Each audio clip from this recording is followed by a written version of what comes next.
لدیمایی که آخفتنیت مدگه بغدا ویگاوی وکیس آتی آگا دار کرن کو بین کمپانیت کو نفتید هریما کردستانی دا برهمتینن و دگل حکومت فدرالی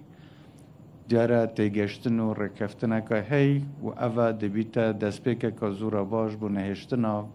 وان آلنگاری و آستنگید کو حتانو که مای دیاره و ایویا من اول وان روژ دهاتی اف رکفتنا ببیتا واقع ببیتا جه رضامندیا همه لکیو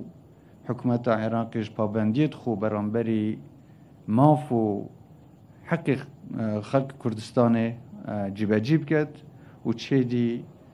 بابت موچه نبیتا سردرت حوالت روزانه زور جارا می گویی ما چه آستنگ نماینه و پراستیش للای حریمه و چه جارا چه آستنگ ناتینه درست کرن همه گاوه هر بیانو یک هر بهانه که هبیتن ما حولادای لاب بین بوهنده بابت شایسته دارایت خلق کردستان بین دابین کرن